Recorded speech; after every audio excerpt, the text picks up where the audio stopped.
Lá para os Estados Unidos, antes de começar a análise, o Irã fechou o Estreito de Hormuz, como eu disse há pouco, por onde passa aí quase um terço das remessas de petróleo e gás do mundo, e ameaçou queimar navios petroleiros que cruzarem a região.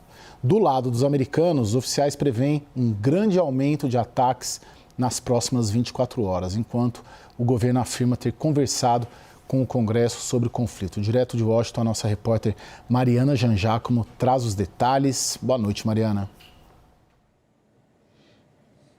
Boa noite, Caio. Boa noite a todos. Caio, o Estreito de Hormuz, uma passagem crucial para o petróleo do mundo todo, claro, foi ameaçado agora pela Guarda Revolucionária Islâmica. A Guarda Revolucionária afirmou, aliás, o integrante da Guarda Revolucionária Islâmica afirmou que navios que tentarem passar por lá serão incendiados, o que pode, claro, levar ao aumento do preço do petróleo em várias partes do mundo. Enquanto isso, também há ataques contra embaixadas dos Estados Unidos no Oriente Médio. Informação que chega agora há pouco de fontes que disseram à CNN que a embaixada dos Estados Unidos na Arábia Saudita foi atingida por drones do Irã. Ainda não há informações sobre vítimas na embaixada, mas esse seria um de vários ataques que estão acontecendo contra alvos militares dos Estados Unidos e também da diplomacia. A embaixada do Kuwait também foi atingida em ataques no domingo e nesta segunda-feira. Então, as embaixadas pedindo muitas vezes para que os funcionários procurem abrigo, fiquem longe de janelas, não vão para os prédios, situação que vai ficando mais complicada ainda. Então, para esses alvos militares, para esses prédios, aliás, não só para alvos militares, mas para prédios do governo dos Estados Unidos também na região do Oriente Médio. E hoje, aqui nos Estados Unidos, tanto o presidente Donald Trump quanto o secretário de Estado americano Marco Rubio afirmaram que uma onda de ataques mais pesada contra o Irã ainda está por vir. Um discurso muito alinhado com Israel. O exército de Israel também afirmou que deve começar em breve uma nova fase de ataques contra o Irã.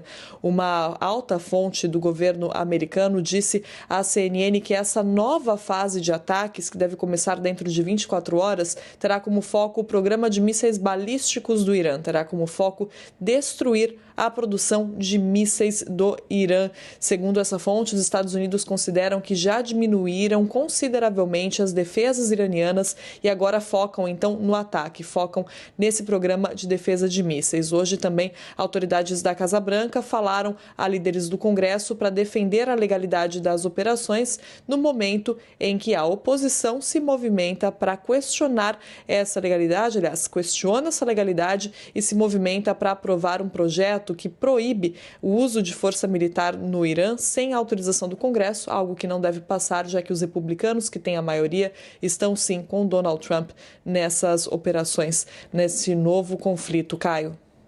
Obrigado, Mariana. Bom trabalho por aí. Vamos começar aqui num sentido anti-horário, Lorival. É um conflito de alta intensidade, múltiplos vetores, armamento de última geração. O Trump projetando aí um conflito que dura mais de um mês para atingir 4 objetivos, acabar com os proxies, programa nuclear, mísseis balísticos e a marinha iraniana. Vai conseguir? Bem, acho que esses objetivos, sim, esses que você enumerou, já que você não incluiu, acho que a mudança de regime, Você... Não. Acho que se você tira a mudança de regime, o resto é factível, Porque... Mas vai levar tempo. Veja, quais foram as etapas aí. Primeiro, a decapitação do regime. 49 autoridades civis e militares mortas, começando pelo líder espiritual. Começando literalmente pelo líder espiritual, que a inteligência israelense e americana detectaram que ia estar no gabinete dele na manhã de sábado, junto com a cúpula de inteligência e defesa, E precisava começar por ele, porque se você começa a bombardear, depois você perde a chance de decapitar o regime, que todo mundo se esconde. E aí vem, então, destruir a defesa antiaérea. Primeira coisa, com mísseis de alta precisão e tal, para depois poder utilizar armas mais baratas, porque ninguém aguenta, nem mesmo os Estados Unidos, aguenta ficar disparando bombas guiadas a laser à torta e à direita. São muito caras essas bombas e são um estoque limitado.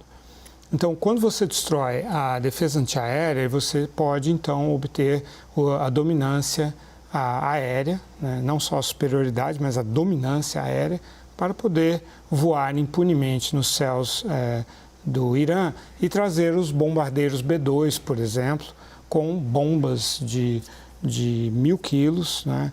900 e tantos quilos, que são capazes, então, de perfurar os lugares onde estão armazenados os mísseis no subterrâneo e também os lançadores de mísseis. Desde a guerra Irã-Iraque, 1980 e 88, o Irã adotou a doutrina da dispersão geográfica, da mobilidade e da ocultação do seu arsenal de mísseis e de disparadores de mísseis.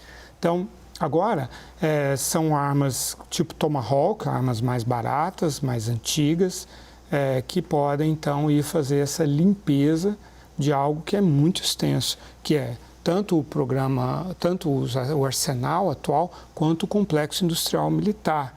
Né? O Irã fabrica 100 mísseis balísticos por mês, isso é extraordinário. Né? Então, desmantelar tudo isso vai levar tempo. Você, com tudo isso, o regime cai? Bom, é muito difícil, Caio, dizer agora, 3 dias após do desencadeamento da guerra, que o regime vai cair. O regime iraniano é estruturado de forma horizontalizada, não é verticalizada, não é um regime personalista, não depende de uma única figura.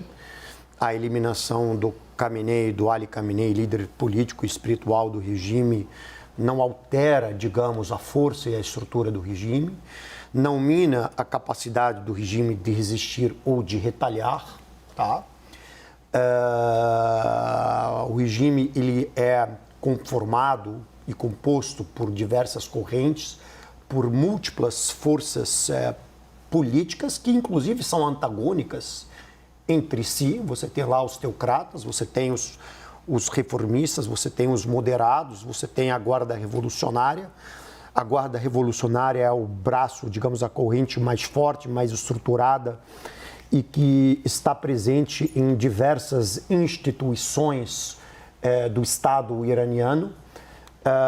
Ela é uma força muito robusta, ela controla o setor de tecnologia, o setor de inteligência, o setor de comunicação, o setor de energia. Então, por mais que ela tenha sofrido baixas em seus quadros, é muito difícil, a partir desse diagnóstico, prever que o regime caia com isso. É preciso haver uma força de mobilização popular muito forte que leve à queda do regime simultaneamente com o enfraquecimento da Guarda Revolucionária. Então você precisa mobilizar esses dois vetores, quer dizer, enfraquecimento da Guarda e de seu aparato com forte mobilização popular. O que se tem hoje é uma população, depois da eliminação do líder espiritual do Irã, uma mobilização muito pequena que celebrou a morte dele, uma mobilização ainda não significativa, enquanto o processo de comoção ele uniu o país, ele se voltou muito mais para fortalecimento do regime, certo? O processo de bombardeio contra a infraestrutura militar ainda não é possível dizer que ele está enfraquecendo o regime por hora. Talvez, ao largo de 5 semanas, é possível fazer um outro diagnóstico. Para concluir essa análise rápida, na minha avaliação, esse processo de ataque ao Irã, para levar à queda do regime, ele precisa aglutinar a oposição, unificar a oposição e, por hora, os Estados Unidos, com esse processo de operação militar, não conseguiu unificar a oposição iraniana. Pelo contrário, a oposição iraniana, ela, ainda que você tenha parte dela pró-Estados Unidos, grande parte da oposição, ela segue sendo anti-americana e anti-Israel. Ela é nacionalista por excelência. Sim. Fernando, o que os dois colocam é uma dificuldade tremenda né, de atingir os objetivos, principalmente os políticos, né? Eu creio que os militares, eles estão mais ou menos bem encaminhados. Nas falas do Trump hoje, ele meio que parece saber disso, né? Claro que naquele estilo Trump, mas ele meio que prepara a opinião pública americana para um longo conflito e duradouro. Essa é a sua impressão? Como que você leu o Trump hoje? Falou bastante, né? Foi as primeiras declarações mesmo. Claro que ele deu uma outra entrevista, mas hoje consolidou. Qual a sua leitura dele hoje? Olha, Caio, sem dúvida, esses 3 dias vão render muitas futuras teses dedicadas à análise do discurso, né? Porque as falas do presidente Trump, elas variaram muito nesses últimos 3 dias e parecem ter se acondicionado a uma certa leitura da realidade, né? Aquela brincadeira que a gente faz entre expectativa e realidade. Isso porque às vésperas do ataque, ou nas primeiras horas do ataque, o que parecia claro do lado americano é que o objetivo era, como você bem disse, antes de tudo político, era uma mudança de regime. Isso foi explorado amplamente pelo presidente Trump, isso foi explorado pelo J.D. Vance, que falou algumas vezes sobre a ideia de que os Estados Unidos fariam algum tipo de movimentação no Irã, mas que isso não necessariamente representaria um engajamento de longo prazo, que seria uma ação pontual, com um objetivo delimitado, nos termos do que o presidente Trump já vinha fazendo desde os governos anteriores. O que a gente assistiu no lugar disso foi algo bem diferente. Nas primeiras horas dos ataques, até se confirmar a morte do Ali Khamenei, muita gente questionava de fato o que os Estados Unidos e Israel tinham ido fazer lá, porque a extensão da mobilização a maior no Oriente Médio em 20 anos não justificava apenas o ataque a algumas infraestruturas pontuais. Quando Ali Khamenei de fato foi anunciado como tendo sido uma das baixas desse conflito, aí pronto, então a ideia de que a mudança de regime viria, para muita gente fez sentido. Agora, como o Hussein bem disse, a contradição entre a expectativa e a realidade é que é um regime muito mais sofisticado e complexo do que um regime personalista. E não é porque cai o Ayatollah que cai o regime, como a gente já cansou de explorar aqui. A sensação que eu tenho acompanhando os discursos do presidente Trump dessas últimas horas é que ele se deu conta de que apostar na mudança de regime era um alvo difícil de entregar, e, inclusive, poderia representar para ele o reconhecimento de algum tipo de frustração do ponto de vista da campanha militar, inclusive porque ele condicionou o atingimento dessa meta aos próprios iranianos, né? Que foi, inclusive, algo que a imprensa criticou muito. Quer dizer, ele disse, vou criar as condições e depois vocês toquem daqui para frente. Então, ele não teria controle sobre como essa missão seria, de fato, cumprida. A sensação que eu tenho é que para evitar esse julgamento e, eventualmente, né, a sensação de que ele não conseguiu entregar os objetivos, ele recuou. Hoje, acompanhando as 2 entrevistas mais importantes, além das dele, claro, né, tanto do ministro da Guerra, o secretário de Guerra, o Pete Hegseth, quanto o secretário de Estado, né, o Marco Rubio, eles foram basicamente bombardeados com a pergunta que não queria calar. Afinal de contas, qual é o objetivo no Irã? Foi isso que perguntaram. Foram contraditórios. E foram contraditórios, inclusive. Sim. E depois de toda a contradição e de, inclusive, terem sido até em alguma medida rudes com jornalistas que insistiam nessa pergunta, o presidente Trump veio a público e disparou em todas as redes sociais os 4 objetivos que você bem citou no início do programa. Ele disse, olha, então a gente quer fazer isso aqui. E lançou ali uma lista que é muito mais modesta, ainda que seja uma lista relevante do ponto de vista da estratégia militar, do que uma mudança de regime, ou do que decapitar a capacidade completa de ação do Irã e a ameaça vital que representa Israel.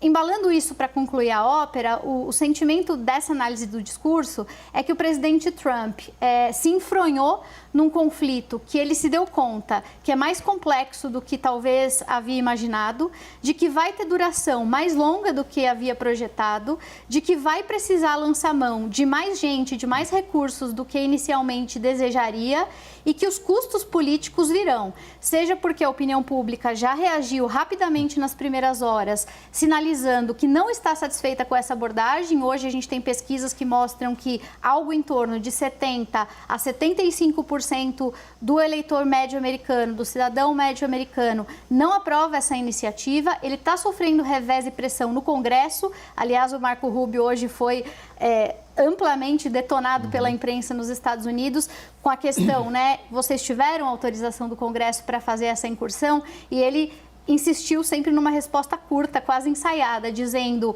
era uma ação emergencial necessária, que é para lançar mão de um poder de guerra muito específico que a legislação americana permite. Então, tudo isso para dizer que o presidente Trump, que passou a vida toda dizendo que combateria guerras intermináveis e criticando seus antecessores pelas chamadas guerras intermináveis, de repente se viu diante da possibilidade não só de um espalhamento desse conflito para todo o Oriente Médio com implicações econômicas e geopolíticas, como também, pensando em audiência doméstica, um conflito que representaria para si, mais do que a contradição retórica, representaria para si danos de longo prazo, inclusive nas eleições, porque afinal de contas ele está elevando o custo de vida para os americanos ao criar uma crise inflacionária e ameaçando levar, depois de 2 guerras traumáticas, mais gente para combater no Oriente Médio. Só me pergunto se isso não era óbvio. É tudo isso que está acontecendo, né? Se a gente aqui sabia, a gente na mesa aqui no programa, os analistas sabiam,